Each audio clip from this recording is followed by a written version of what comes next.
What's going on, everybody? Welcome back to the Random Things podcast on the Random Channel. We are on episode 27 here.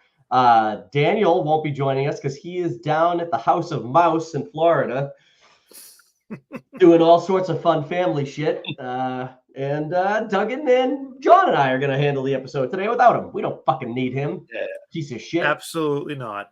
He doesn't have any... Fun in Mar-a-Lago, Dan. Yeah, he doesn't have any new Bigfoot videos to show us, so we got no use for him this week. But yeah, we're gonna get some topics to talk about. We get some movies to review today. We've done a lot of movie watching this week. I mean, across the board, all you guys, like Duggan watched the Ungentlemanly Warfare movie, like that just dropped. I started watching The Fall Guy, but I didn't get a chance to finish it. We all watched Madam Webb, which is probably the best of the three. And we'll do a review of that at the end of this episode. But how have you guys been? How have your weeks been going? Fantastic. I've only worked 3 days today or this week. So that's good, John. But you know that I work with you. Yeah, I've also missed some time this week myself. I've been down and out, but I feel a lot better today. So hopefully I got to work this weekend, but got to do some yard work because it rained a fuck ton down in Connecticut. It rained, so my grass looks like a homeless person lives at my house. So other than that, you know what's fucked up is like every season I get out and I'm like, this is going to be the year. I'll be on top of this shit. And I get it. The first cut is primo. My house looks amazing. I even did like my flower bed over. Thing looked great. Went away to Maine. It was 2 days. I come back, the grass is a foot high. I'm like, what the fuck happened? So now I'm so far behind on it. I have cut my grass every weekend since it started. And the problem was I started only cutting the front grass because I just didn't have time to get the whole thing in one day. So like, I'll get the next one tomorrow. The backyard was next weekend. So I was off. And so this weekend I had to literally catch up and do everything again. And it was like, but it grows so fucking fast. And I usually only have to do my edging and getting my weed whacking done along the fence every other week. But like it's growing so fast that I literally I already have to do that again, and I can't believe it. Crazy. Yeah, I don't know what it is this year. Goddamn spring! It's raining too much, and now it's them Jews putting control on the weather, making our grass grow. No, that's it. I don't think that's the case. That's gotta be what it is.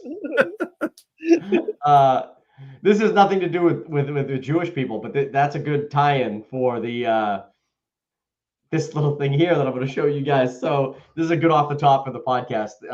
This came across my news feed, and I was like, "This is a really good invention. This is an invention in Germany." So there's the Jewish tie-in. It's terrible, but I like Jesus Christ. Sorry. I like it.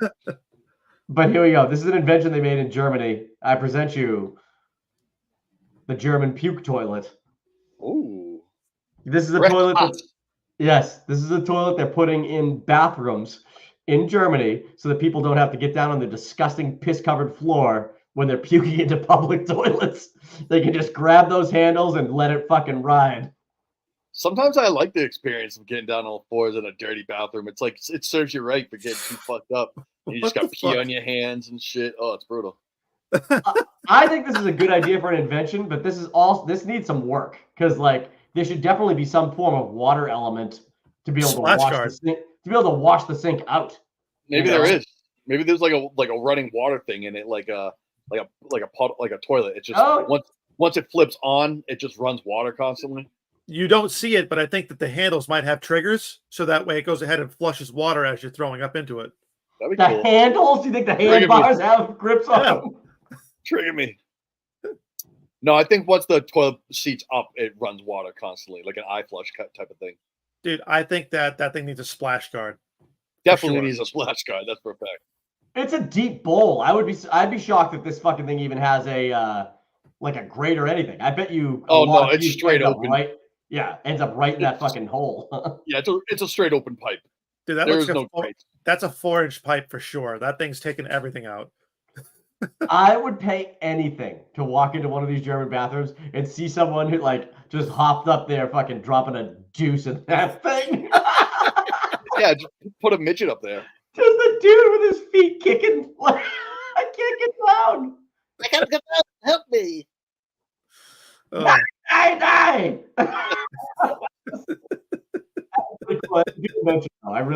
do think that we can incorporate that in America. I think so too. I think it's a very valuable thing to have. Yeah, I like it a lot. Although One way or another would get taken advantage of. I don't agree with Duggan about like getting down on my hands and knees and puking in a fucking public bathroom. That sounds fucking vile. No. Yes. I've never had to throw up in a public bathroom like that, but I have felt like I've had to a couple times. And in those instances, I've been like, okay, what am I going to do? Because I'm not kneeling on this fucking ground. I guess I'm just full on standing over this toilet and hoping I don't get any puke on my persons when I fucking projectile vomit down into it. I'd rather puke into a bush or on the grass or in the fucking parking lot. Oh, so would I. But sometimes if you're in like a bar or something and you're on like a third floor or whatever, you can't fucking make that trek down those stairs to get out to the outside. What if you can't get back in? Puking on cement's the worst. Open a window in public places. You just said you're on like the third floor. You fucking pop a window, puke right out the fucking window. Call it a day. They don't let you just open windows in bars and restaurants, John. Why not? Why not? They'd be like, you can't open that, sir. Exactly. I'm having a real shit day. Can you open this window? I need some air. Yeah, I need some air. Sir, it's February. I need some air. Okay, sir. That'd be incredible. Not for the guy, but I think if the puke toilet's gonna be, it should be something that's spread over. I mean, I think that most places should have bidets. We need bidets in our life. We are killing trees. I used one once, and I found it unpleasant. I'm not gonna lie, dude. The one at the Haunted Mansion was amazing. I could live on that. It was not amazing. I felt so weird when that foam hit my ass. Dude. When that water kisses your asshole, just like good night. And you're like, oh, it's so good. Dude, it makes water. Listen, Kevin, that's how you know you are fresh, fully clean. Okay, maybe, but I can tell you that when it hit my ass, and I was fully expecting it too, but I pressed that button and hit my ass. Huh. You didn't immediately get an erection? That no. You? Oh, that happened to me. Not immediately. I went from 6 to midnight in a hurry. After a couple seconds, you like Steve Carell in the 4-Year-Old Virgin, like pissing all over your face. Oh man, there's no transition for this whatsoever. But the other off the top I wanted to bring up, I saw that they are remaking or rebooting the movie I Know What You Did Last Summer, and that brought up some memories for me. Oh wow! I was 12 or 13 when the first I Know What You Did Last Summer came out, and that's probably the first movie that I saw in that time frame of my life where I was like, I am obsessed with how hot Jennifer Love Hewitt is. Like, she became like for the next 2 years all I thought about until that sequel came out. Like, I was like, who was you guys is like first at that time of your life, 12, 13 years old, the first girl you saw, you're like, oh my god, like I can't even tell you how much I love women now. Like, it's like Sarah Michelle Gellar. Sarah Michelle Gellar, she was in I Know What You Did Last Summer. Yeah. Probably Jennifer Lopez. Ooh, Jennifer Lopez was so fucking hot. She still is. Sarah Michelle Gellar had a fucking scorcher of a spread in FHM, right? Where she was in all this lingerie and shit like that. And I was like, there you go. Thank you. I got those pages so much. Quite sticky. This is way better than the Spears catalog. From all the candy you were eating, right, Mike? Yeah. Those Sour Patch Kids, love them. She was so goddamn hot, like seriously. And I asked Sarah, I was like, "Who was your like 13-year-old crush, like from like the anybody from Hollywood or TV or whatever?" And she was like, "Jonathan Taylor Thomas." And I was like, "Nerd." He was a big one though. I was like, dude. I told her that mine was Sarah Michelle Gellar, and she was like, "You pig! That's just because she had huge boobs." And I'm like, "Definitely helped." You mean Jennifer Love Hewitt? What did I say? Sarah Michelle Gellar. Oh, whatever. Yeah, Jennifer Love Hewitt. Sarah Michelle Gellar was pretty, but her body never did anything for me. Thighs and thighs and her ass, fucking top tier. I used to watch Buffy all the time. But I like the actual the movie, the girl who played Buffy. I like her. She's hot too. Oh, that's what's her face? That's fucking Yeah. She's I know. Yes, that person. She's in it. No, she's a. I know. She's She's in that thing. I know. Yeah. No, she was like a real model. That's My wife's crush when she was a kid was Eric Von Detten. Ooh. Do you know who that is? Do you know who that is? No. Do you know that? Yeah. Eric Von Detten. Yeah, you do. He's fucking Brink from the movie Brink. Yeah. Terrible. Breaker. Christy Swanson. Swanson. I was saying Swami. That was way off. Oh. Yeah, dude. Christy Swanson. Christy Swanson was way hotter than Sarah Michelle Gellar. Oh. The movie is worse than the show. Like the movie's like it is way worse. But yeah, no, I loved she was wicked hot too. That was 1992 when that movie came out. Hold on, sorry. Solid. It doesn't feel that long ago. 1992. Holy shit. That's a movie I watched all the time. Even in 92. I was like, how old was I? 6 years old, 7 years old, 8 years old. Like, I watched that all the time.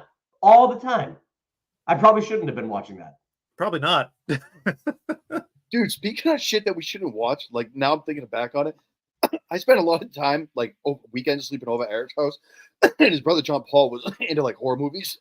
Excuse me. I can't tell you how many times I've seen like fucking the Jason movies or like Nightmare on Elm Street or like Pinhead, like all these fucking movies like kids shouldn't be watching. Like that explains so much. No wonder why I'm like I have serial killer tendencies. No, but dude, Mike, I swear to God, we are the last generation of people who got exposed too early to things they shouldn't have been exposed to. Oh, for sure. Kids don't do that anymore. They don't get exposed to any of that shit. And I gotta tell you, I think it's worse. I think it's for the worse for the kids because I watched all that shit growing up, and then like the real horrors of real world didn't affect me as bad. You know, like I was like obviously horrible shit in the world is awful, but like I don't know. I feel like I was having seen Jason fucking rip people's fucking spines out and shit. Yeah. Helped make me the man I am today.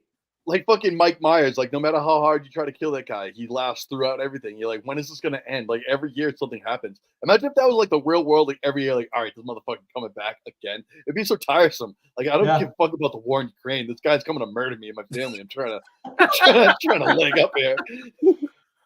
Jesus Christ. Yeah, no, he's a I think the original Halloween is one of the best movies ever. It is. And it's even not even just horror movie. I fucking love that movie. Like it's pretty fantastic.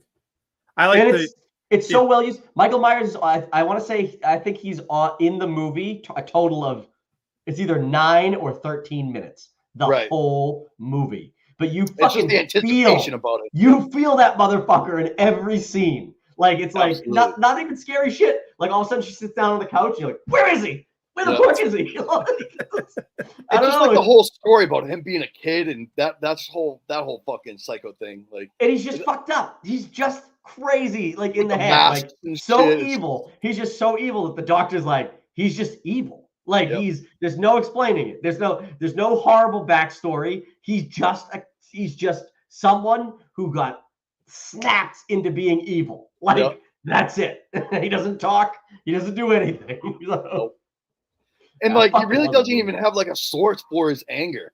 It's just pure, I'm an asshole. Like there's no vengeance. There's no like, you killed my parents. There's no nothing. It's just he goes back to his house because that's something he remembers from his childhood, right? Yep. Goes back to his house, almost runs over Laurie Strode and her fucking friend group, and then one of them flips him off, and that's literally like, I'm gonna kill them.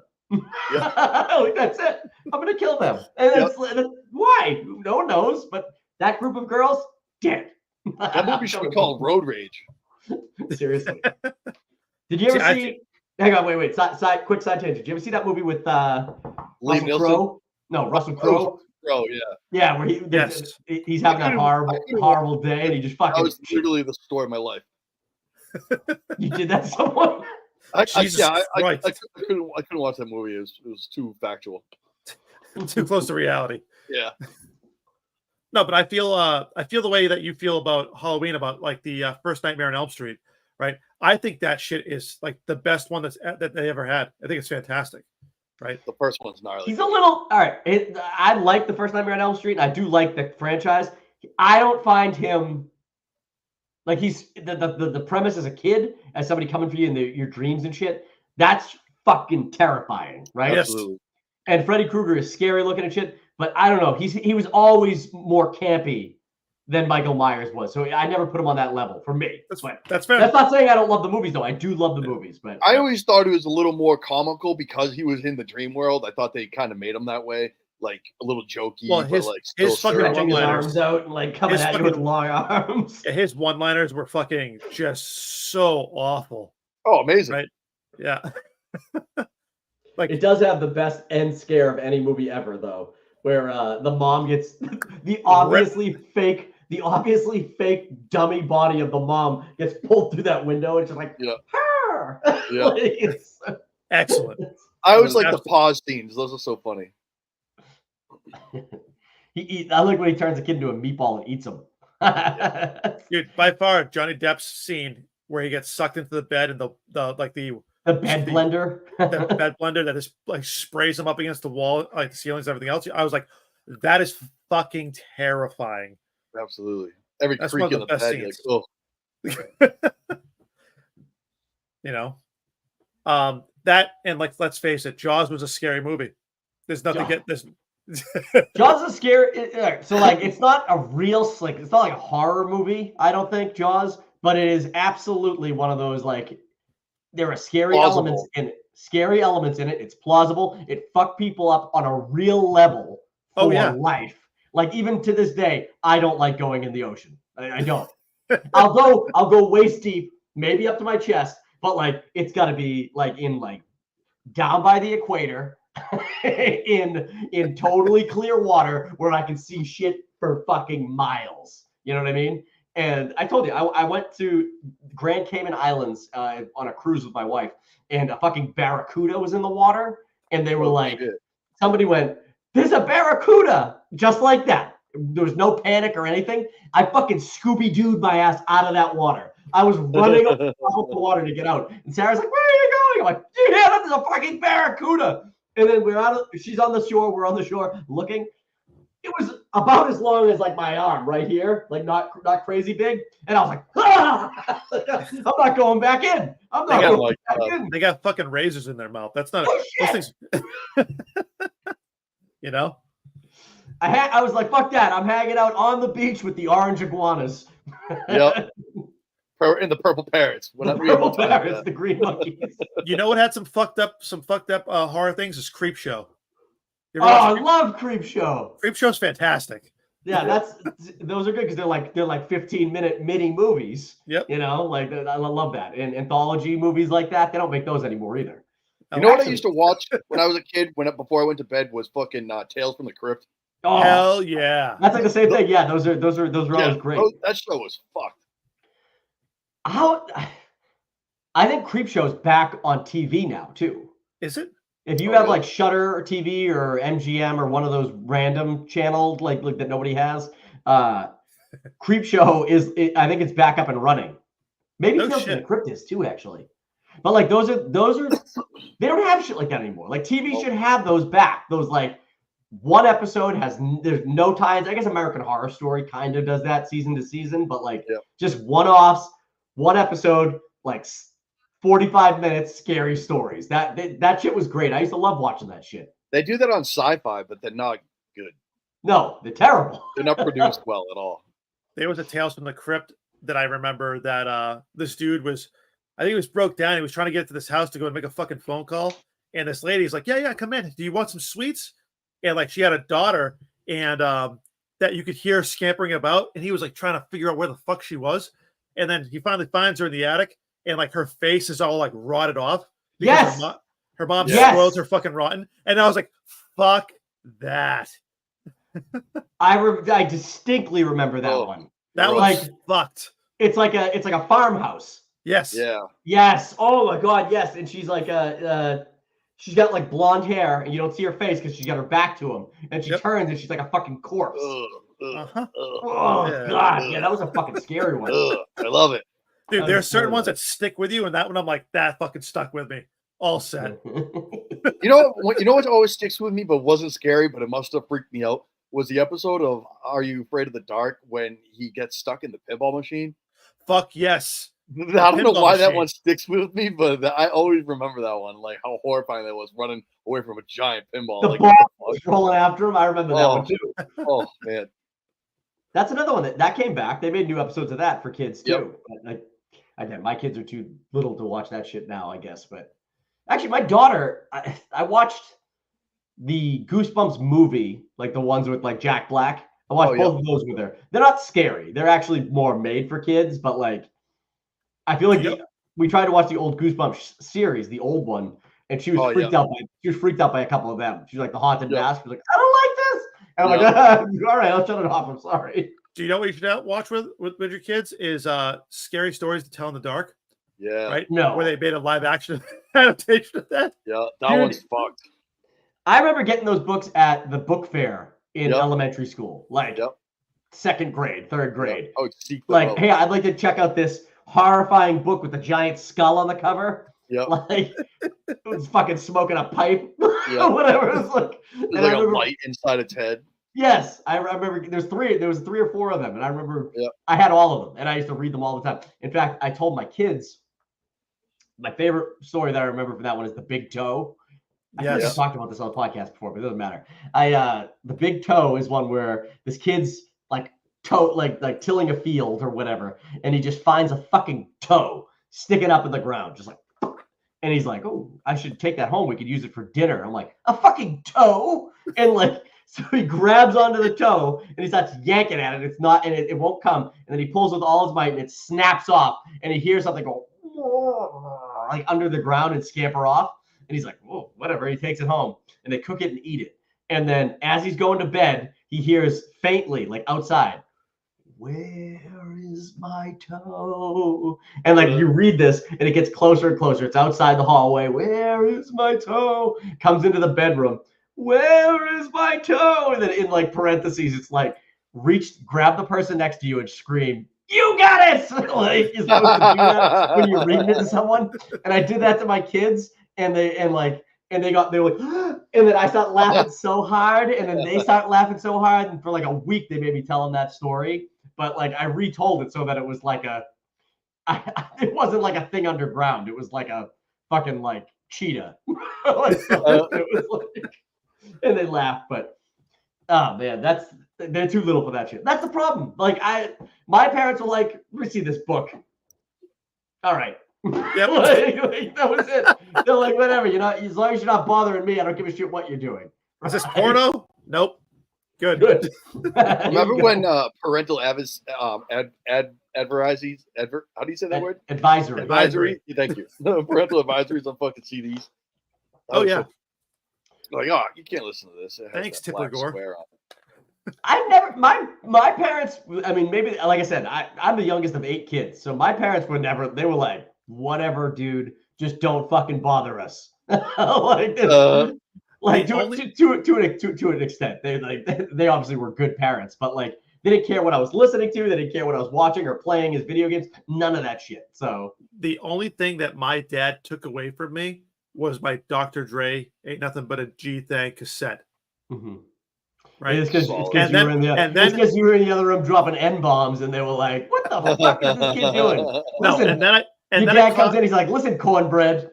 he's like, "You're gonna get your ass fucking beat at school singing this shit." No, and then I caught it in his fucking tape deck in his car. Hell yeah! So he was fucking listening to it. That's because he needed it. He needed to roll to the fucking hood with it, like. Yeah. Dad, why'd you get the hydraulic lifts in your car? Had to go get a dime bag. It's the 90s, son. All right, let's tackle some of these real topics here. We'll start with this one, and then this will be a good transition into the trailer talk later. But Deadpool and Wolverine ticket sales have outpaced the previous installments. What will the box office predictions be? And actually, I have an update on this story. So they not only have they outpaced the other Deadpool movies, it is now the day one sales or whatever are the fastest and highest for an R-rated movie ever. Holy Excellent. shit. Yeah, ever. And what was the one before it? It was like John Wick, I think, was the highest like the sale value. It beat it by like $7 million.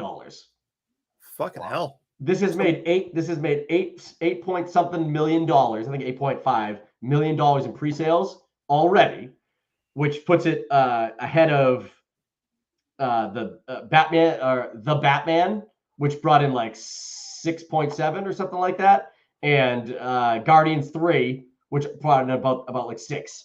So like it is outpacing these other movies, which all went on to make opening weekend like north of $120 million each, like 130 million, 105 million, something like that, north of $100 million each. It's crazy that they just made that off of not even viewing the movie. That's just people pre-buying tickets. Yes, 2 That's months in fucking advance. hilarious. 2 months in advance. It has That's already made nuts. $8 million. That's got to be a good sign. So That's crazy. But my question is for you guys: like, what do you what do you think this movie's gonna make at the box office? Billion. $1 billion? Billion. Easily going to be a profitable movie. You know, I think it's going to, if it doesn't hit $1 billion, it hits close to, if it's in that area.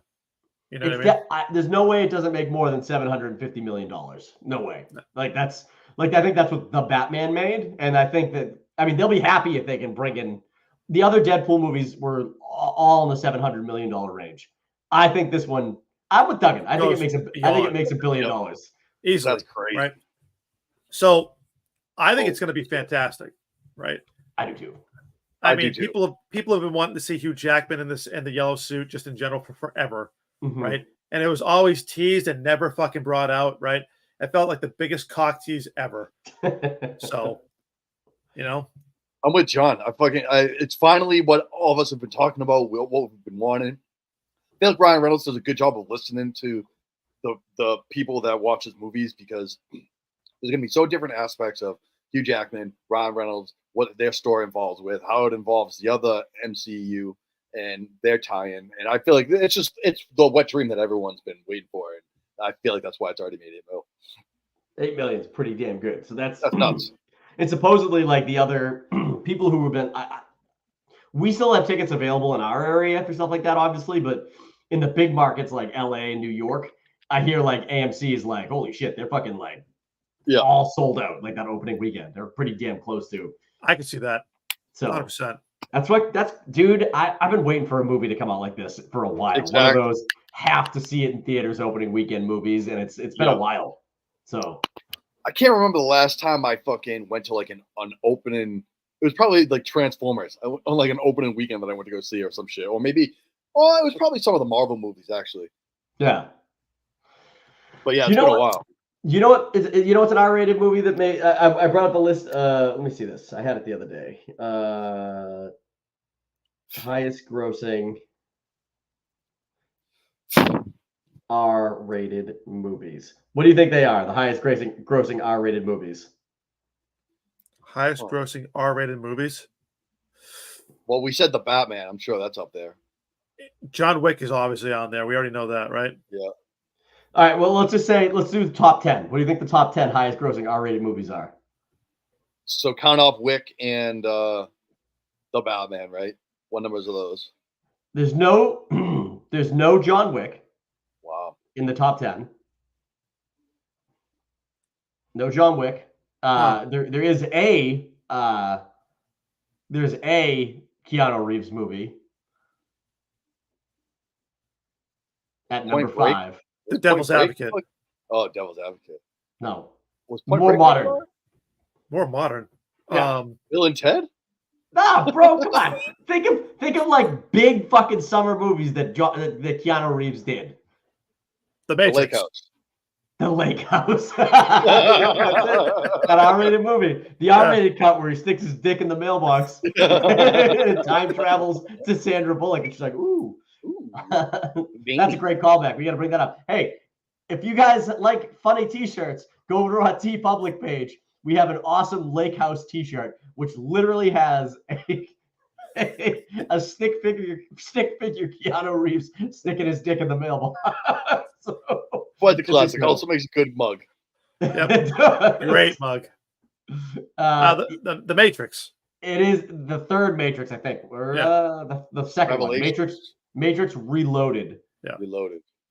Wait, was that the third one? What was the one that they just did? I don't know. Awakening or some shit like that. I don't remember. But Reckoning. that's number 5 at $740 million. Rated I'll just give you the list. There's a whole bunch. What about Wolf of Wall Street? Wolf of Wall Street. 50 Shades of Grey. Wolf of Wall Street's nowhere near the top 25. Damn. 50 Shades of Grey. now I'm just scrolling through these. Yes, that's number 11. That's number 11. Oh, good shot, John. Okay. Number 10 is The Hangover Part 2. 586 million.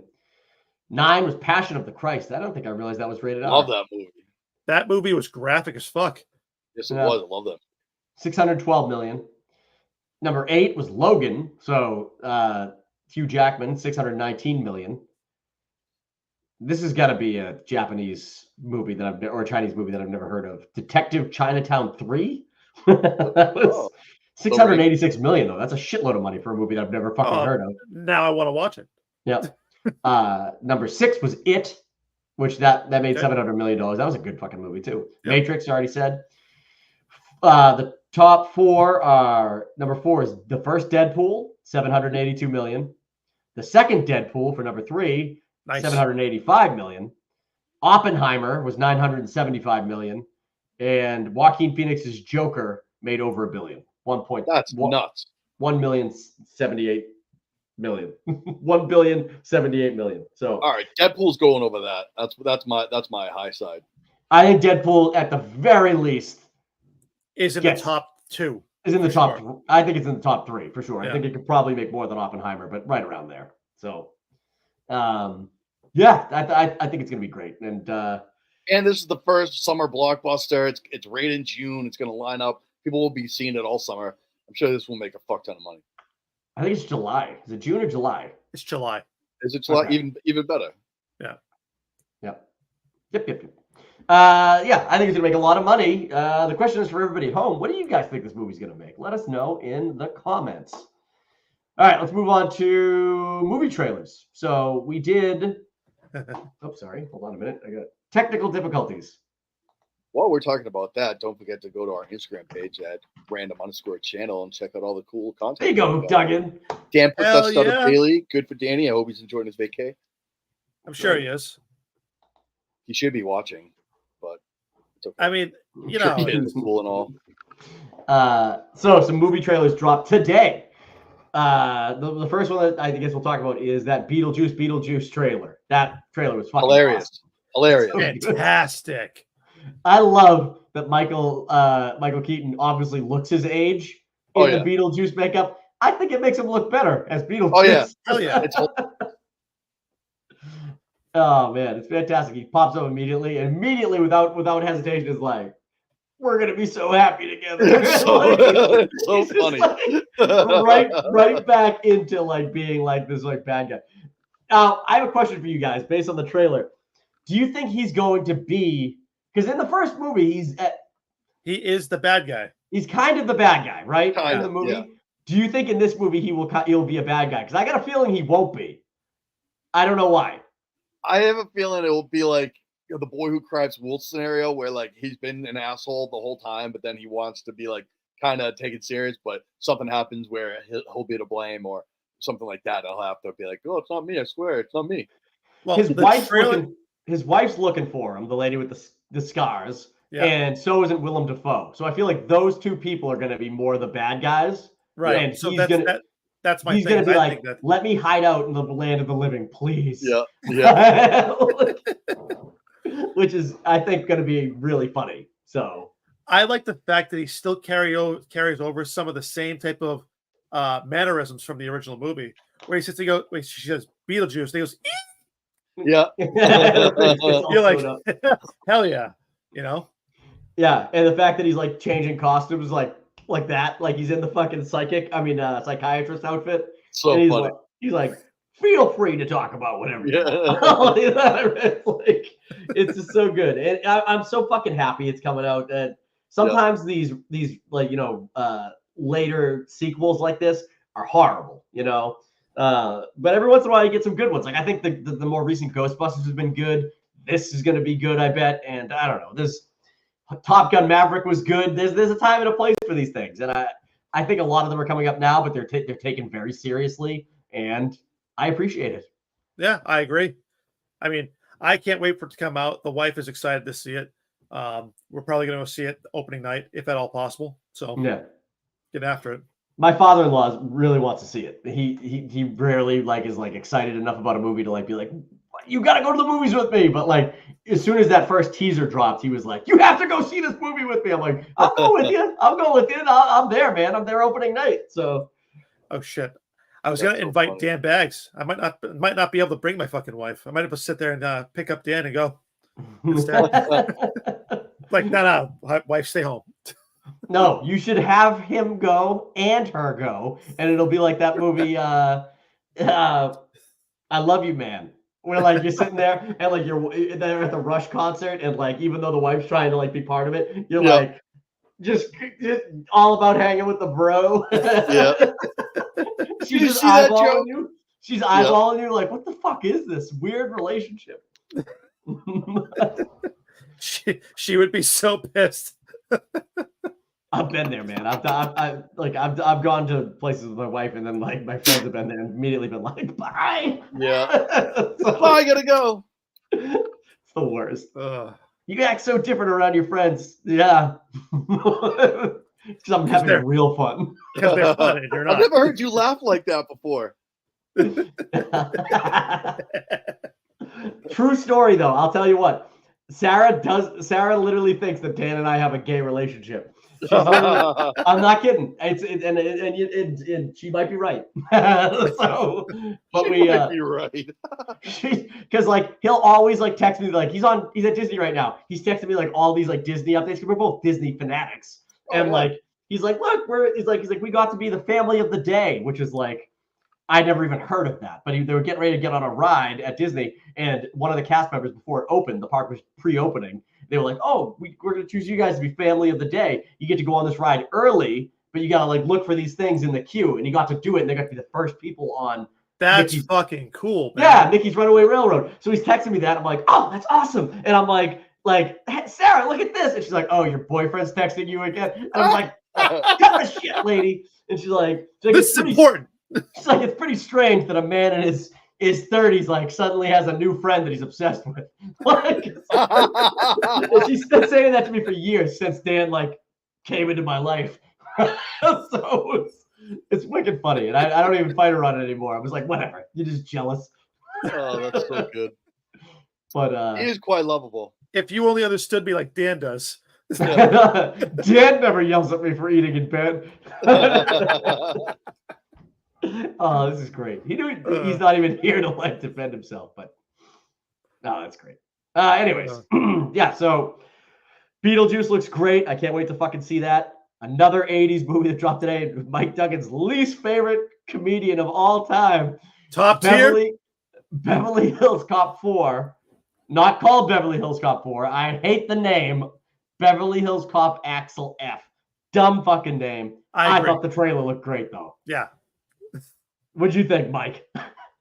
Looked like dog shit. I felt like I was forced to watch it like some ransom movie. It's fucking horrible. It doesn't make any sense. He comes back every decade to fucking fuck shit up. Every 5 years. Oh, Axel F's in town. Oh, you stole. First of all, he steals a helicopter. What kind of fucking civilian steals a helicopter? He just goes around stealing shit. Well, he's not a civilian. He's a cop. Not in L.A. I think that scene.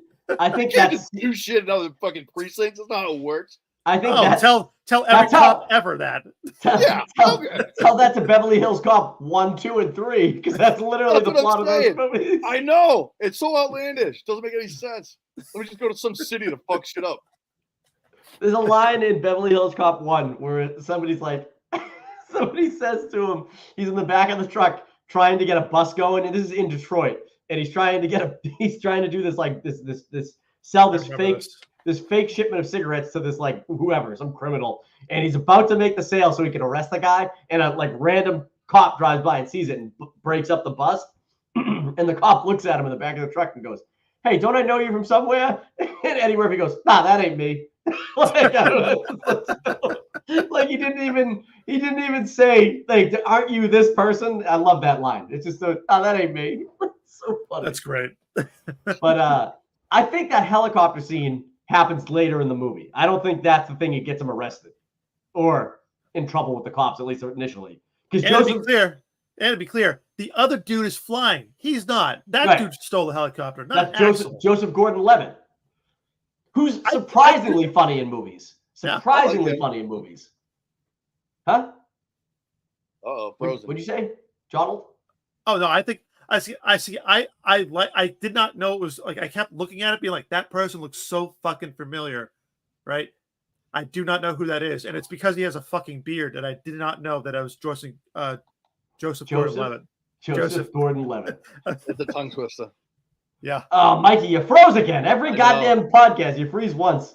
I know this. My internet sucks, and I just upgraded it too. I don't know what the deal is. But well, that's all right. We know you bounce back. You can still hear you. It is a podcast. But like, I think it looks great. You know, I think it's got Kevin Bacon in it too, doesn't it? Yeah, yep. I think he's one of the cops in it. I got a feeling he's the bad guy of the movie. Oh, for sure. Kevin Bacon plays a great bad guy. He really does. Absolutely. Either a great bad guy or just like kind of like a sleazy douche who's not a bad guy, but just like works his way in as a douche. You know? Right. I like the Invisible Man. He was fucking nuts. Hollow Man. Hollow Man, yeah.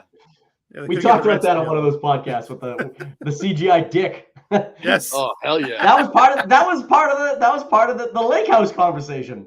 Yeah. Oh man, hell yeah. I do love that movie. I don't know. I mean, I'll watch the movie, but I'm not rushing to see it. You should rewatch the first Beverly Hills Cop. It is very funny, and I think you'd have a new appreciation for Eddie Murphy if you did.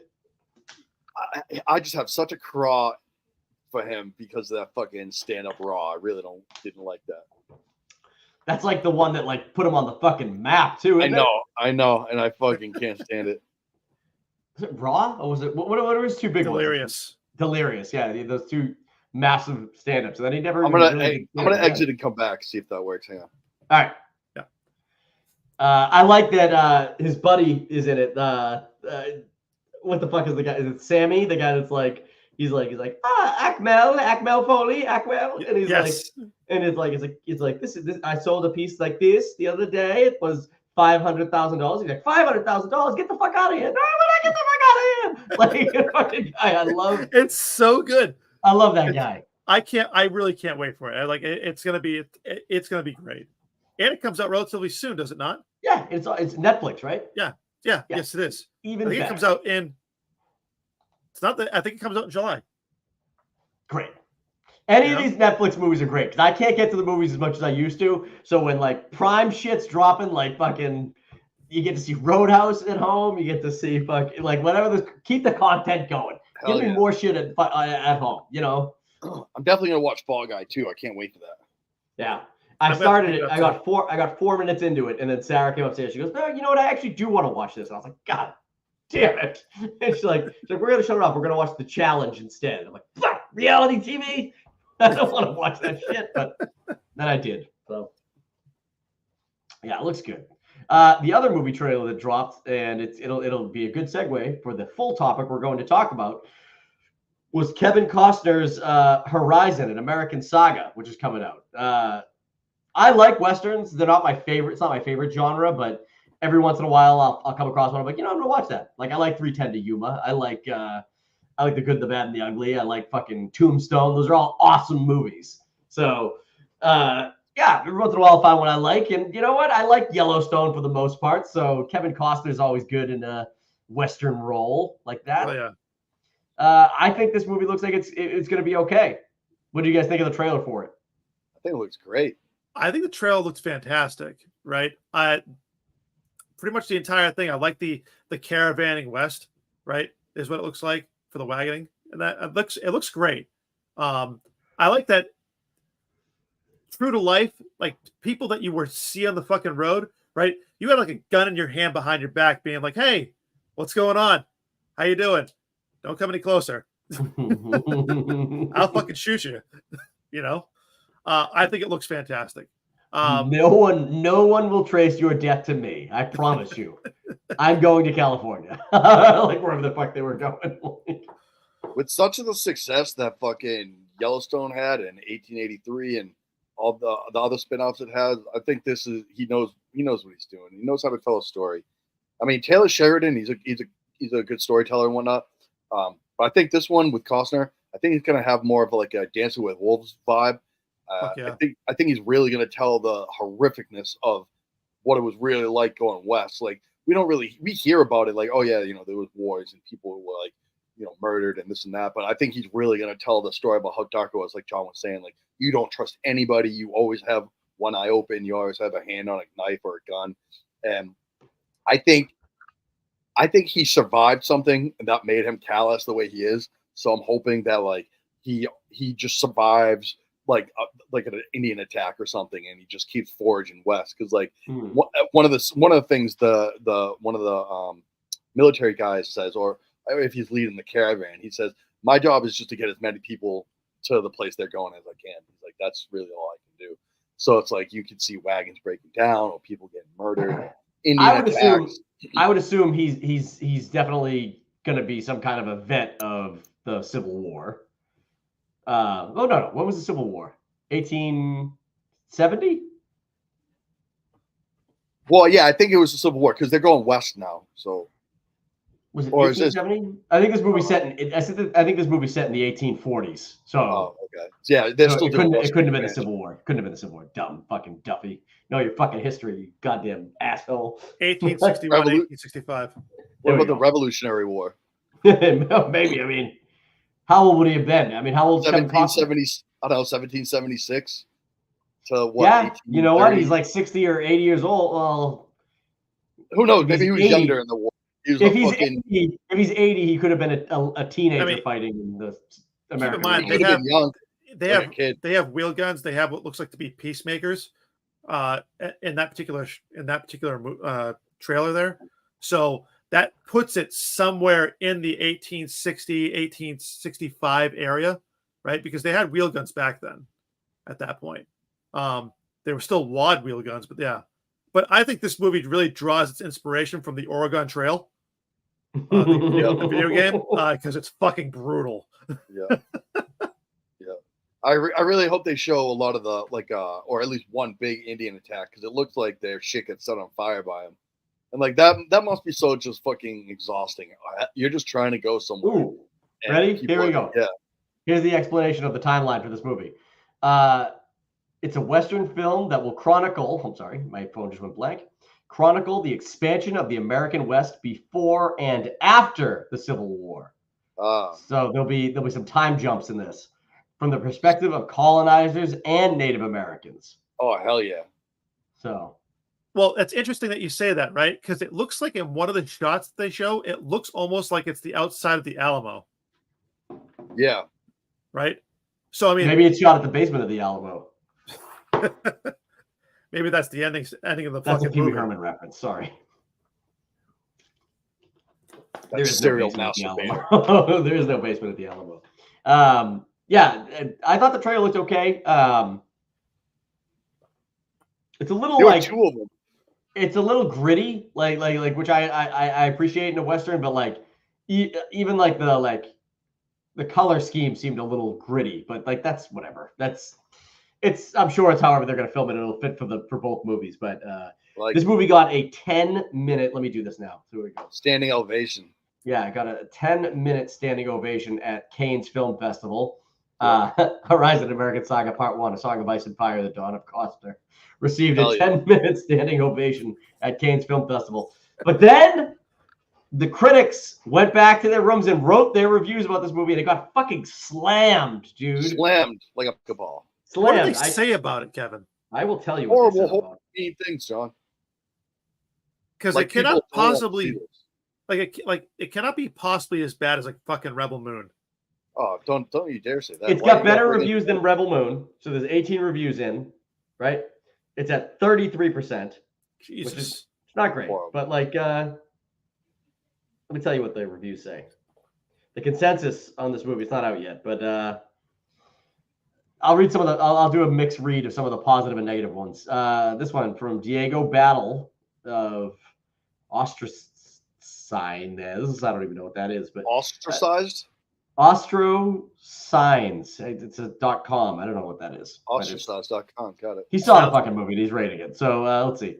While ambitious and laudable, this first installment of its entry isn't entirely contemptible, but leaves certain bitter aftertaste. Okay, whatever.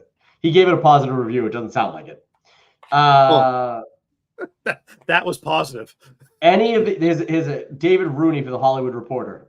He gave it a rotten score, but any of these plot lines might have sustained an hour of compelling television, but they don't add up to much in this awkwardly stretched out real movie. Rarely provides the space and its experience to resonate. This next guy for Daily Telegraph UK. This guy liked it. Part of the pleasure of Horizon is the sheer magisterial sweep of the thing. With mountains and the buttes and the mesas like these, who needs CGI? But it's the texture. Its texture lives in the small, telling details. So that guy liked it. He said it really felt like an old Western movie. This lady says every magnificent vista and so it sounds like everybody likes the way it looks. Is swooningly romantic moment can't make up for the fact that Horizon is excruciatingly dull. Oh. Well, it is a two-parter, so I mean, people Yeah. love fucking. So I guess my other question is that my thing would be is that these people are going into a film, or I'm not saying you shouldn't be entertained by a film, right? But when you're traveling west, it's not like every fucking 5 minutes there's something going on. It's slow. It's long. It's a slow burn. That's what Costner does. And that's what I think he's probably ultimately trying to do with this movie is tell a more honest version of this story. Like it's not going to be a fun wrapped up story. It's going to be whatever. But here, this one right here says this. This guy says Costner boasts, and this guy liked it too, boasts an instinctive understanding of the archetype and thus helps elevate the role for each line beyond the possibility of camp. So while it seems like it's a campy Western movie, Costner in the movie elevates scenes like that, which is good. That's great. This is the one I wanted to read right here. This is the one that I read earlier. The biggest problem with Horizon is that this guy did not like the movie. Even with its lengthy running time, Costner has only scratched the surface of this saga. Obviously, it's a two-parter. I think he said it's going to be a three-parter, actually. There is no arc to what happens, just the seemingly unending introduction of new characters. So that's where it makes me think Rebel Moon, right? Because you brought up Rebel Moon, where that first Rebel Moon wasn't much of a movie at all, right? And I don't even think the second one is either. But the first one's literally just introduce characters, move to the next place, get new characters. If that's what this movie does, I would be shocked if it's that glaringly bad. You know what I mean? Right. Even if it is more of a move your way through it, collect some characters to continue this story. I feel like with Kevin Costner at the helm and the setting that they're telling, there's no way it will be Rebel Moon bad. You know? I hear you.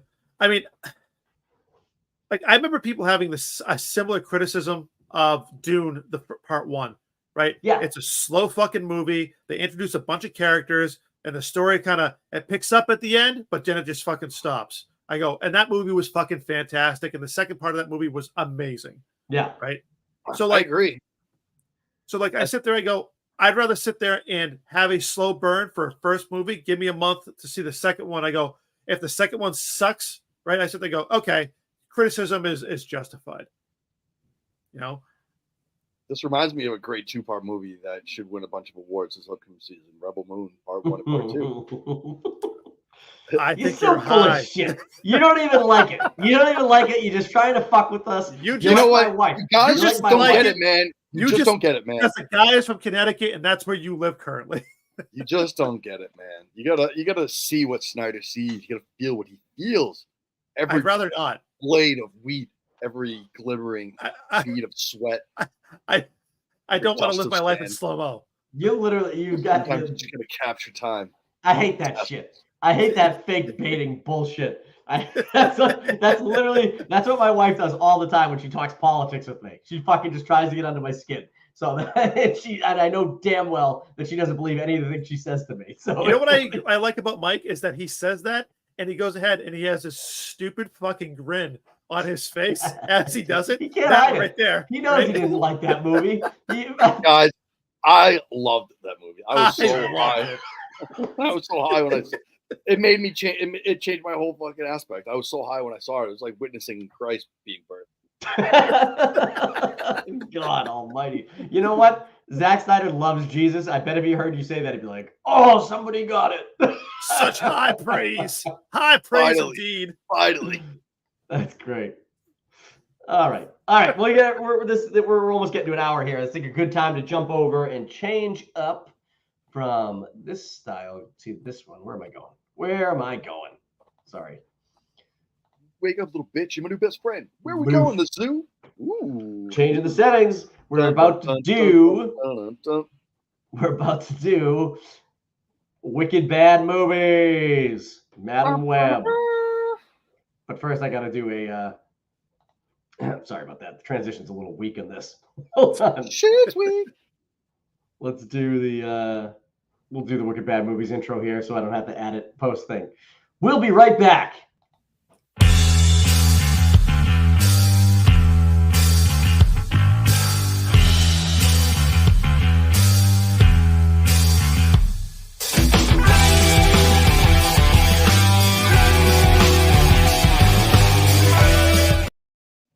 What up, everybody? We're doing Wicked Bad Movies. Wicked Bad Movies. Woo! So, we watched Madam Webb this week. You want to say Rebel Moon? I saw your mouth move. This angers me so bad that it's still in the intro. That hurts my fucking feelings. So, Dude, I don't like the fact that Kroll's at the intro, but it's still a really bad movie. It is what it is. Some of those movies are bad, okay? And let's say I didn't even want to watch. Rebel Moon. Not Rebel Moon. Fuck. See, damn God damn it! You're right. You're getting me. It's happening. I didn't even want to watch. Can I move you down here? I can't do that. Madam Webb. I didn't want to watch Madam Webb, but then somebody said on one of the podcasts I was listening to that it was the #1 movie on Netflix. I'm like, get the fuck out! How could that be the #1 movie anywhere? So I was like, fuck it, let's watch it. And I did. I did put it on. I watched it. I recommended you guys do the same.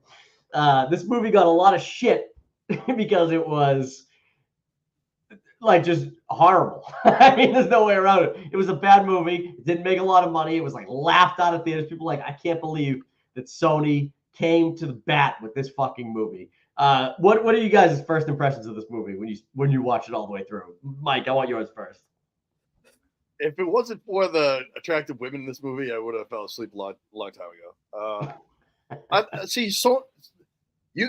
I watched this movie with my wife, and I even said to her, "Go, can't you tell the difference the way these films are filmed versus like the ones we know, like Iron Man and etc. down the line?" She's like, "Yeah."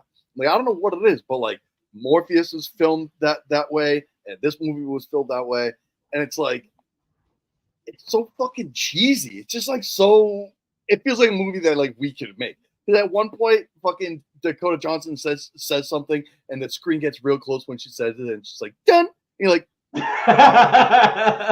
why did I even fucking need that intro? And like the villain was a douche canoe, and like why didn't the fucking timeline change? And when did they even get their powers? It's just like it was a lot of unanswered open questions. I did think it was kind of cool how she figured out her powers though, but I didn't understand why she had to go blind and get paralyzed for that. that made no sense whatsoever. I mean, but other than that, yeah, that's the thing. So like you said the difference, right? That's I said something similar to John after I watched it, like the day after. I was like, look, man, there's a thing that the MCU does where they're like, okay, these are our characters, and these are like Marvel proper, not in association with that Sony does. They're like, these are our characters. these are their backstories. This is like the story we want to tell. It's okay if we change some things about these characters to make them better for the adaptation we're doing, right? Absolutely. 100%. That's what the MCU does great. That's what the DCEU never really did. That's hopefully what the DCU will do, you know, tell good versions of these stories to translate better to screen. And clearly that's not the case, because that what you're talking about with Madam Web, and I don't want to jump to the end, but going blind and getting paralyzed are like things that this character historically is. She's blind and paralyzed and old, like old. Yeah. And like, so at the end of the movie, when they're like, oh shit, we never made her blind or paralyzed. How can we fucking do this? Like, maybe you didn't have to do it, you know? You didn't have to. Fireworks to the face. That always does it. Drop her into a pond, firework to the face. Yeah. That'll do it. But remind people the dangers of fireworks, ladies and gentlemen. What about you, John? What were your first impressions of this movie as you finished it? You know how you sit there and you think to yourself, you know, Spider-Man's rare, right? And that's what made him great. Like, he was a rare, like, it was a genetically altered spider and everything, right? He's fucking rare. How many spider people are in this fucking movie? There's like 12. Like, there's so many, right? You have the entire tribe of spider people with all these amazing fucking spiders deep in Panama, right? With the pond, by the way, right? The bluish, like, definitely not sanitary water pond that they have in the middle of that fucking thing. The tree pond. Yeah. You've got like 12 dudes there. You've got the 3 girls who are supposed to be spider women, but not spider women yet, right? You've got the douche canoe, right? Ezekiel, right? Who is the worst fucking stalker ever. Oh, ever. He's just bad, right? And then you have Madam Web, which I'm like, Jesus, what the fuck? Like, your character is so fucking forgettable, right? Oh. You're the main character and you're just forgettable, right? I mean, listen, if I'm the main villain and I have access to the NSA, whatever it might be, fucking network, right? And I can't fucking locate you, I don't deserve to fucking locate you at all. And not only that, why would you just dismiss her? He's like, Webb, what did you say? And she's like, oh yeah, Constance Webb's child. He's like, that's impossible. Don't you think you'd do a little more research than just be like, what? I can't kill these 3 normal people, but yet there's this one person who seems to be one step ahead of me, and maybe I should investigate that. So all he does is have a conversation with her, and he's like, hey, listen, stay out of my way. Have a good one. I'll see you later. Like, what the fuck are we doing? Why are we even doing this? That's the thing, right? So she sits there and she goes like this, and all of a sudden she's just fucking talking to him through her powers, right? I'm like, this is the dumbest fucking power I've ever seen. Right. This power set is stupid. And even if she can talk to him, like, it's just what I don't know. I can't. I forget. I don't even want to talk about that part of the. So I kind of liked her powers because they interloop with, like, not only time but like the arachnids, how they can communicate with each other. That's why I think like she was able to talk to him through like her powers. And I did like the fact that she could split herself up. It was almost like fucking the Doctor Strange soul thing. Like when she got soul punched by that dude into the water. Yeah. I was like, that's pretty fucking cool. They literally took the Doctor Strange soul push. 110%. Hey, you know, it is what they tried. They tried their damnedest. The heart to heart with your mom, who doesn't know you're supposed to be there. I think she was having a vision. Life. Dude, she fucking hugs her mom. Yeah, I know what I'm saying. When the mom died, Madam Web can see time and space differently, right? That's accurate to the character, right? True. I don't care about that. That's actually comically fine with me. Her being able to go back and have a conversation with her mom quickly. Like, I actually don't mind that. My biggest problem with this movie is she is so unlikable as a main character for 75% of this movie. She's like an asshole to fucking everybody. Everybody. She's an asshole to Ben Parker. She's an asshole to fucking Peter Parker's mom. She's an asshole at the party. She's an asshole to every single person. She's an asshole to the girls the whole movie. They're in the backseat. She's like, shut the fuck up. You're so annoying back there, you little fuckers. I'm going to let this guy kill you. And then like the whole movie, she's an asshole. And then she comes back in that third act and she's like, "You're not laying a finger on my girls." It's like, my girls? Yeah. My girls? You hated these broads 10 minutes ago. And she says it so like she left them in the fucking woods. I mean, she had to go figure out some shit. Where is she gonna bring these girls? But she just left them in the woods. You gotta have to stay put somewhere. They go, hey, by the way, I can navigate the woods to get back to some random fucking diner in the middle of nowhere. Yeah, I'm so glad you brought up the diner. A diner, which they said was a quarter mile down the road. They walk through the woods and they get there in, I don't know, 10 minutes, 20 minutes. Her driving on the road, that she doesn't get there till like 20 minutes. It was the log truck. The log truck held her up. She couldn't get around it. She was listening to the song that she fucking heard them dying to, right? And she's like, fuck, I've got to get there. She cuts through the woods and gets there before Ezekiel shows up. Cutting through the woods. Taking the car a quarter mile down the road. I don't care if you're behind a log truck or not. A quarter mile? How long does it take to drive a quarter mile? 30 seconds? Yeah. Hey, if you have a 10-second car. Okay, Toretto. Family. But like, holy shit. Like she literally got there later. And that just makes no sense. And my other big problem with this movie is I do think it spits in the face of a lot of Spider-Man constants. Absolutely. Everybody's in like these fucking spider people. Like you're right. Spider-Man's supposed to be unique. And yeah, there are other spider people. Obviously, the Spider-Verse is like massive and shit like that. But he should be the first spider person. He should be the first spider person, right? Especially the first spider person with a fucking spider costume. Like the Webb costume and the Titan, the goggles. Ezekiel has a Spider-Man costume. Yes. How could Spider-Man in this universe, knowing like going to make his costume and all this shit, how could it not be something he stumbled across in the news? Like, guy in weird web suit kills fucking girls and like or whatever. Like, guy in weird web suit murks 15 cops in the fucking subway. Yeah. Maybe that's why Jonah J. Jameson has a stick up his ass so bad, because he remembers the old Spider person, and like now he's like, oh, this guy's back again. Fuck this guy. This guy's a fan of the circular. What are the chances that all of these spider people, I mean, the girls in the future aside, because obviously that probably is post, maybe even post Spider-Man, that they get their powers, right? It would be at the same time. Think about it. They're in their teenagers, right? So 10 years ahead, they'd be in their 20s. Peter was just born. He would be 10. In high school, he gets his powers. They would be right there. We don't know how old Ezekiel is though in the future. He's way gray and very old looking. So I think that might be 20 years later. Nevertheless, they should all be around at the same time. I think because Peter gets his powers when he's like, again, when he's 15, 15, 17, like, but it's mid to late teens. So even if you're going 10 to 15 years, I mean, those girls are like early 30s, right? Right. Like one of them is supposed to be like, I think Sydney Sweeney's supposed to be like a Spider Woman, right? Type of look to her, right? I sit there, I go, all of them do. One of them had the fucking actual like spider fucking like Iron claws. Spider fucking legs on it and that, yeah. And then I don't know what the other one's fucking deal was. She could throw fucking laser discs. Yeah. Spider claws. She was Green Goblin.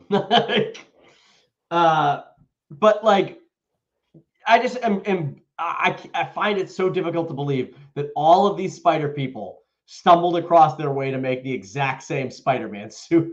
Like, yeah. Even the fucking jungle people had the fucking spider-like lines on their bodies and shit. Like, well, the web thing has to be incorporated in the suit. You just have but to. Why? Why does it have to? What suit would you make? Would you just be a blank black suit and with no webs or nothing? And just be yes, like, I'd be Night Monkey from oh my Spider-Man Lord. fucking from Spider-Man Homecoming or Far From Home or whatever. But they even had like webbing and like shit over their eyes. Why would they all have that? If you were to the jungle spider people, why do you need a costume at all? You're a tribes person. You're already. That's a great point. You have to hide from the tribes people. They're special. They hide in the fucking trees. They see you before you ever see them. They can go ahead and avoid your sight if they want to. Hey, listen, all right. Don't Yep. don't slam greatness, all right? Just don't. You're asking too many questions. You know what part made me laugh in this movie? Like truly, I was like, okay, that's a funny moment. Is when she's reading the back history of these spider people, and she's like, they could blah blah blah blah blah blah and crawl walls. How would you know you could climb a wall unless you tried it? Like she thought it out loud, and then she looks like the camera pans up, and I'm like, is she gonna crawl the fucking wall? And then she's like, and the slid. Yeah. And I was like, oh, that's a good joke. That's a good joke to put in the movie because if she could crawl walls, I would have been pissed. There's no way she should have been able to do that. But yeah, I don't know. That part made me laugh, but I thought some of the action, truthfully, if I had to give this movie any credit, I think some of like the actual like murders were pretty fucking brutal. And I was like, oh, this is the plot of an enhanced spider person being a murderer. Yeah. I kind of like that. I just don't like that this movie did such a poor job, Such a bad job. in every other aspect of it. Absolutely. And he gets crushed by what? A tin sign? Like, give me a break. Parker would fucking swipe that away. Forget about a tin sign. How about the fact that in his vision, where he's so afraid of these girls, they kill me and take my power from me. In the vision, all he sees is that he falls out a window. He's a fucking Spider-Man. I don't think You he can see him sling jump fucking off webs. the building and land on the street next to his fucking Corvette or whatever he drives. Like, Oh my thing is, god! though, is Speaking of that dumbass fucking car, when he jumps in the Corvette, he revs it up just to go like 4 feet backwards in reverse, then to slam it in the fucking drive. Like, what the fuck is that about? It was so stupid. He was in an alley. You just had to go forward. Oh, like he can't sling webs, obviously, right? He doesn't have the ability to do that. You think he's a super smart guy by what he's going in and accomplishing and everything else, but he's super fucking average. yeah, It's like you no. think he'd have a web slinger or something. He's like one of us getting spider powers and being like, okay, I can crawl walls, sure, but I can't spin webs in the slightest. Nope. Like, he was such a bad guy too. Agreed. Like the whole movie, he's got the girl from fucking Girls. Girls. From Yeah. Girls, yeah. He's got the girl from Girls. Like, why was she in that movie? God damn it. Why did these people sign on to this movie? She's there. I mean, she was all right for what she did. Yeah, she was fine, but like she's hacking this stuff, looking up these girls for him to murder. Why? Why would you even be involved with this asshole? And Hey, he pays her very well. Pays her very well, yes. And while she's doing this research, because the girls are nowhere to be found, what's he doing? Oh, he's on the top of a building just doing this. Yeah. Looking for them. Look. Like you're gonna fucking see them? You can't see them. That's why she's doing the research. Why are you not just like chilling at home or in your car waiting? But then he's like, Horrible. and he yells at her. He yells at her at one point. He goes, he's like, why be better using this technology? Why would I like have gotten you this technology if you can't do your fucking job? And I'm like, dude, she found them 3 times. She found them 3 times for and you you already. fucked it up each time. Each time you fucked it up. Right, and you're giving this girl shit. She's the only one she's the only bad guy that's doing anything. Yeah, it's horrible. It's so cheesy. It'd have been awesome if there was a post-credit scene where that girl who's still, because we don't know what happened with that character, she's still there like looking for the girls. No idea what happened to this fucking person. If that spider got out and fucking bit her, and then she got spider powers, and then like that dude didn't die from the sign falling on him, makes his way back home, and then she fucking kills him. That would have been incredible. Awesome. They wouldn't have done that, but It would have been the whole movie. I mean, let's talk about the linen shirt from for the fucking tribes people. oh my god, tribes guy when they show back up and he's like just chilling like a fuck like the fucking is he on The Bachelor or something? He's like I knew you'd come back. I'm wearing my linen shirt unbuttoned. I thought you were talking about the linen shirt that was hiding Sydney Sweeney's puppies. That shirt deserves an award. I was like, I can't believe they're hiding these things so well. They literally had to like ugly her up for that movie, like big time. Yeah. They were like, okay, we can't have you being like the Sydney She's Sweeney supposed to that be like the everybody's shy. attracted to. She's supposed to be like the shy, nerdy girl. I'm like, yeah, okay. The girls were all, but I thought all the girls were terrible at acting, if I'm being honest. even Sydney Sweeney, who like did her best with what she was given, I suppose. But a serial killer is coming after you, and you're like, let's go to the diner. And if you're gonna go to the diner, get some food and get the fuck out of there. Yeah. Not without cherry pie. No, not without cherry pie. And then we gotta dance on this table with these random fucking hillbilly kids. Random fucking people. Hey, when Toxic comes on, you dance, all right, Kevin?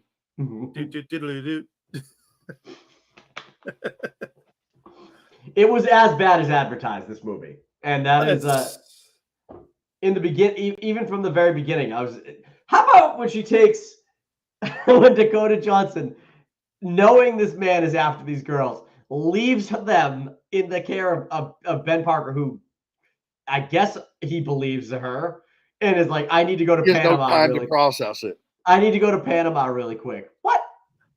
They're looking for you. How did you get on the plane and get to Panama? One would think great power becomes great responsibility. One would think that if they were using that NSA fucking technology to track those girls and to find her, right, and they know who she is, they would go ahead and go known accomplices or known people that she's with, right, and pull up Ben Parker. Ben Parker. Like, where the fuck is he? Doesn't have any friends. That's the point. She's an asshole. He's a secret. But she works with this dude. They could be like, where's he? Where's his family? He might know where she is, right? That's just basic deduction that you and I can do, Mike. Or getting on a plane. This dude couldn't fucking do it. or scanning the ticket or her ID at an airport or shit. Any of that shit. Yeah, I know it's rough. It's rough stuff. Yeah. She took a coyote. She paid a coyote $10,000 to take her south of the border instead. Right. How about the fact that she finds the fucking tribe? Like just her walks in. Her mom and that dude and that group of people were like trackers trying to find this tribe for years. And she just fucking stumbles into the woods. That's what I said too. With no guide or anything, just a white chick down here in fucking the Amazon just strolling around. Yeah, dude. The first scene with those people made you believe that they were like trekking down the river and like they had to set up camp for days or whatever to find this place. The way she got there made it seem like she pulled over on the side of the Kankamankas and walked down to the fucking river. And there it was. That was it. Yeah. We're at the ladies' bathtub in Lincoln, New Hampshire. And we're just walking in. Oh, shit. She's like, I need to find the spider people. I don't know where there's a sign. Spider people this way. Yeah. Quarter mile on the left. Yeah. Awesome. Yeah. If you hit the river, you've gone too far. Just look for the webs. Oh man, this movie was so fucking bad. And then when they rushed in that turn of her to be like my girls at the end made me so mad. I was like, your girls. You hated these girls. And yes, maybe at the very end of the movie, you're like, yeah, well, maybe I shouldn't be so mean to people now that I'm blind and crippled. I see more than ever. Toast is about to pop. You would think she would play the lottery or something. Movie? Or did I make that up? No, she said she was going to sneeze. Yeah. Oh, that's what it was. Oh, God. But yeah, she's going to take advantage of that. Play the lottery or something. Fucking go gambling. She's going to get some money for these bitches. She probably does, dude. It didn't look like... Was that her normal apartment she was in at the end? Because it looked like it was... Well, supposedly they have a cash cow from the black girl that her father fucking does something with plastics, but I don't know if she's the resources or not. Her parents are well off, and they regret her being around just in general. So they just leave her with all the money. Her father is the inventor of toaster strudel. Yes. So fetch. Fucking love toaster strudel. I gotta get my kids toaster strudels. They haven't. I don't think that they've had Pop-Tarts, but they've never tasted the strudel, and I feel like it would be a game changer for them. How have you not given your kids the strudel yet? That's out of control. I don't know. It's a failing on my part as a parent, I think. Have you at least given the fucking Intimates fucking the fruit pastries? Oh, like the prepackaged roll? Yeah. No, but I bought one of those not recently, maybe in the last 6 months, and nobody wanted it at my house but me, and I ate the whole fucking thing to myself. Wow. And I don't even regret it at all. Nope. Hell yeah. Dude, that fuck, they have like that. What is it? The raspberry Danish? Oh man, Raspberry Danish. I fucked that up, dude. Raspberry is such a good flavor. Such a good flavor, dude. Oh, especially when it's mixed with like a nice cream topping and the glaze and all that. Oh, that glaze and the raspberry, man, that's so good. I love it. It's so much better than Madam Webb. Oh, it is the opposite of creme brulee. Like if Madam Webb was her like getting these powers just so she could find like the most fresh box of the Entenmann's raspberry Danish. Delicious. That would be a better movie than this movie. And they just eat it off each other. This week's podcast is brought to you by Entenmann's raspberry Danish. You may have forgot that we exist, but we are out there and you should try us. They're always on the shelf when you enter a gas station. You ever gone to a Panera, and this is a total side tangent, but I don't give a fuck because Madam Web sucks. But if you ever gone into a Panera and you picked up their Danish wheel from that when it's just sitting there in that box? No. Nope. No idea what you're talking about.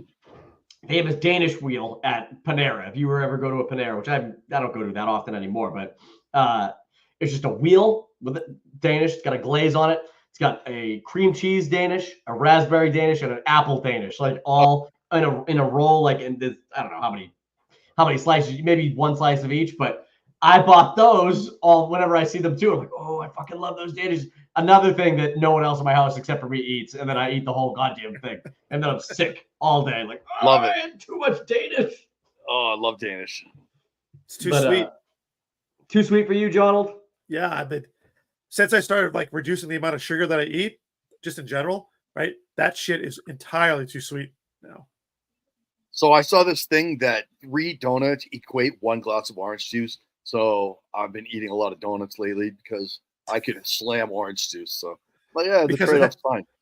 Are we talking about the amount of sugar, or are you talking about the amount of sugar? So rather than counteract by like not having donuts or the orange juice, you're like, well, you know what? If it's the same, I'm going for the donuts. Yes, absolutely. Like, fuck it. I could go without orange juice because, like I said, I used to drink orange juice a shit ton.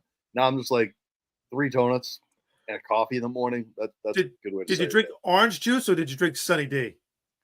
No, Sunny D is like water with orange flavor. I like the what is it, Hidden Valley, whatever the fuck it is. I like that orange juice. Because as I sit there and say, Sunny D says orange juice nowhere on it. Yeah, no. I do like Sunny D though, but it has a weird back taste to it. Yeah. You can tell it's drink. fake. Yeah. It's Orange like Yahoo's or whatever. Yoo-hoo. Yoo-hoo. Yeah, Yep. Yoo-hoo's. Yoo-hoo doesn't have any milk in it. It's a chocolate drink. Yoo-hoo's gross. One time, Scott Lang gave me, Doug, and I know you like the movie. What's it called? Hot Rod. Yeah. And Hot Rod. one time in Stop and Shop in Woburn, was it Shaw's or Stop and Shop? What was in North Woburn? Well, there's Market Basket. There's the one near Applebee's. Stop and Shop. Yeah, that's Stop and Shop. Okay, that one. We were in that store and we were walking by it, and Scott points at it and goes, "What are the Yoo-hoo doing here? Shouldn't this be in the fridge since it's milk?" And I pointed right to the front of it and I went, "It says chocolate drink right on it. No milk." And he looked at it and then looked at me and then looked at it and then gave me an ultimate punch because I corrected him, and he even yelled at the store. He's like, "Ultimate punch!" And he hit me, and it's the only time anyone ever connected an ultimate punch like that. And I was like, oh, like don't be an asshole. If you want Yoo-hoo, just get it. Oh man, that's so good. All right, let's give final thoughts on this movie. Is it why is it the #1 movie on Netflix? Why do you think that is? It's just because it's a theatrical release movie that just came out and people are just like, I'll click that. It's just the popular names. It's new and people need something to watch. Yeah. Do you think anyone out there likes this movie? Like, not a fucking chance. I don't know. It's hard. I can't imagine anybody does. All right, here's a real question for you, and Mike, I know you're going to take this personally. Is it better or worse than Rebel Moon? Better. I'm going to agree with Mike. It is better than Rebel Moon. This is going to surprise you. I don't think it is better than Rebel Moon. I hate Rebel Moon, both of them. But I think if I had to choose, I would watch Rebel Moon 1 or 2 again before I would watch this again. No, it's two tough. is It's awesome. tough. It's tough, right? Because they both have these cons where you have a shitty story with Rebel Moon, right? But you have great visuals, right? Where Madam Web, you got a semblance of a story, but everything else is shit. You're like, nah. So it depends what you want. I don't know. Rebel Moon 1 was a real. It was painful, and they killed off Charlie Hunnam, which I was pissed about. But Madam Web has the potential to be good, and I feel like I'm force fed to like it because we know that some of their characters intertwine with future movies. So I feel like it's a big pill that I'm forced to swallow. So I can't I don't know. I can't knowingly hate it because I know it's involved with other things, which I may like in future events. So it's just like, oh, god damn it! Why do they have to suck so fucking bad? All right. Well, we have a rating scale here on Wicked Bad movies where we got Wicked Bad. Obviously, it is officially a Wicked Bad movie. We got just kind of meh, and then we got fuck me, it's actually good. And sometimes we do find movies that are bad, like Wolf Cop. Wolf Cop's kind of movie where I was like, you know what, fuck it, I like this movie. I don't care how bad it is. Like, so what do you think? Where are we just falling for this? Is it just Wicked Bad? This is a Wicked Bad movie. Unfortunately, I hate to rate it, but you suck. Yep, I agree. Yep. 3 out of 3 is Wicked Bad movie. Boo! Boo this man! Stupid bitch. It should have been about Ben Parker. He was the best part of the movie, Ben Parker. All right. I'm going to end the podcast now. Okay, guys. Everybody out there, thank you so much for watching this video. I know we had some straggler watchers there for a while. If you're watching this on YouTube after the fact, click that like button and subscribe to our channel. We're going to break down these videos and get some, shorter content out there for these. So if you want to check those out, they'll probably be up sometime next week. But that's going to do it for us here at the channel. Thank you so much. We'll see you later. Bye-bye.